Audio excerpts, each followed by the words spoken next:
Saat tunggal putra utama Indonesia merayakan pernikahan Jonathan Christie di Jakarta, ada kabar mengejutkan dan menggembirakan dari tunggal putra Pratama yang berlaga di India.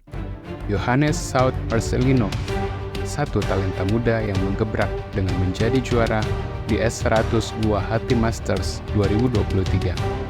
Siapakah Yohannes ini dan bagaimana kisahnya?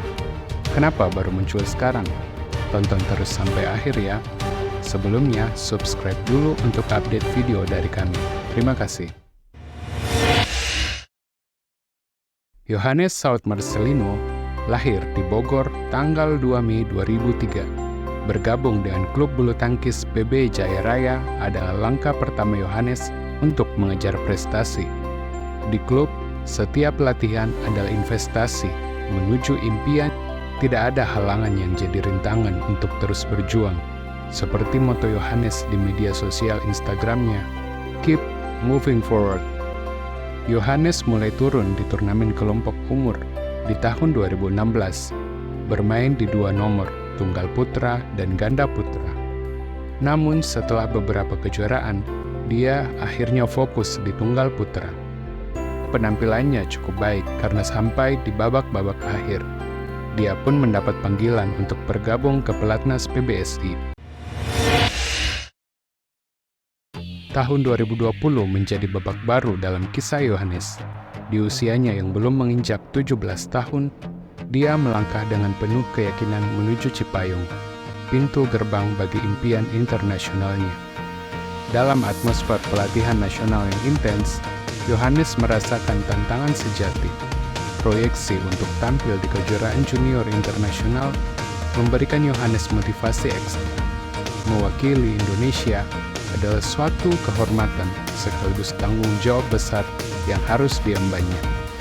Berlatih tanpa henti, Yohannes membuktikan dirinya sebagai kekuatan yang tak bisa diabaikan. Tak hanya berlatih, Yohannes juga mendapat kesempatan bermain langsung dengan para pemain senior. Pengalaman ini tak ternilai harganya, menjadi bekal berharga menuju kematangan dan ketangguhan di lapangan. Kami juga sangat menghargai apabila kamu bisa like video ini ya.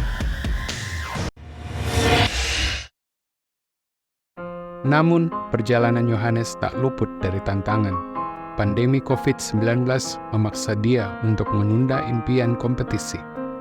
Tahun 2020 menjadi hampa turnamen, menghadirkan ketidakpastian yang belum pernah dirasakan sebelumnya.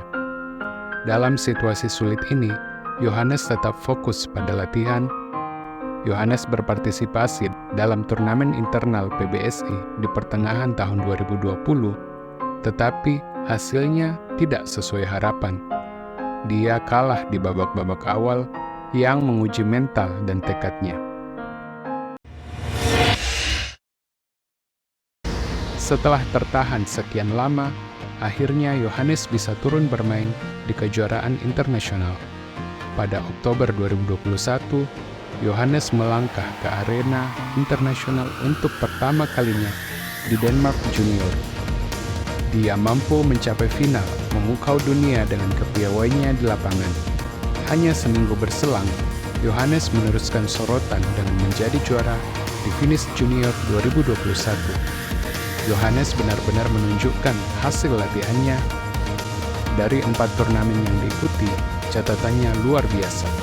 17 kemenangan dan hanya 3 kekalahan.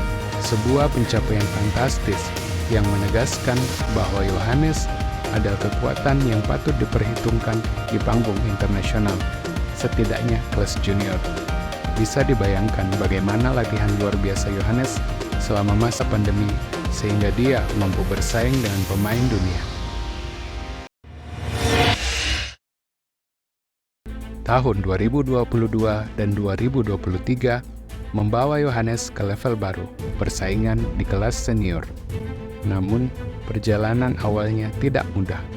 Persaingan ketat membuatnya tersingkir di babak awal turnamen. Meskipun menghadapi tantangan, Yohannes tidak menyerah. Dengan perjuangan panjang dan dedikasi tanpa henti, dia terus melangkah maju. Momentum sejati pun tiba di BWF Tour S100 Guwahati Masters di India. Yohanes yang muda dan penuh semangat menghadapi pemain-pemain top dunia yang sudah berpengalaman. Dia berhasil mengalahkan pemain Thailand ranking 36 dunia di babak kedua, Kantapon Wongcharoen. Mental bertanding Yohanes juga teruji dalam pertandingan dramatis menghadapi Ayu Seti di 16 besar. Sempat unggul jauh, terkejar, dan tertinggal match point, Yohanes mampu membalikkan keadaan dan akhirnya memenangkan pertandingan. Kemudian, dia mampu meredam perlawanan pemain Singapura ranking 61 Jia Heng Jason Teh dan Cham Jun Wei peringkat 63 dari Malaysia untuk maju ke partai final. Di babak pamungkas, Yohanes mampu mengungguli rekannya Alfi Wijaya Hairullah dengan skor 21-12, 21-17 dan memastikan gelarnya. Capaian ini membawanya menjadi pemain keempat tunggal putra Indonesia yang meraih juara di ajang BWF tahun 2023. Hasil ini mengangkat nama Yohanes sebagai salah satu tunggal putra yang potensial. Badminton lovers melihat gaya permainan Yohanes yang mirip dengan Jonathan Christie. Kalau dilihat-lihat, memang Yohanes mampu mengatur tempo permainan, minim error, dan bermain ulet, seperti Jojo. Yang perlu dibenahi tentunya adalah stamina, karena tipe permainan semacam ini sangat melelahkan dan menguras fisik, sehingga diperlukan stamina yang kuat. Gimana menurut kamu? Komen di bawah ya. Capaian Yohanes ini juga akan mendongkrak ranking dunianya. Saat ini dia tercatat di posisi 176 dunia. Setelah menjuarai Guwahati Masters, peringkatnya akan mendekati 100 besar. Mudah-mudahan Yohanes mampu meneruskan momentum positif ini sehingga dia bisa turun lebih banyak di turnamen dunia. Itulah perjalanan yang penuh tantangan, kegigihan, dan kemenangan Yohanes Saud Marcelino. Yuk, mari kita bersama-sama dukung para atlet muda seperti Yohanes untuk terus melukis prestasi. Jangan lupa klik like dan subscribe ya. Bersama kita bisa menciptakan lebih banyak kisah gemilang. Terima kasih.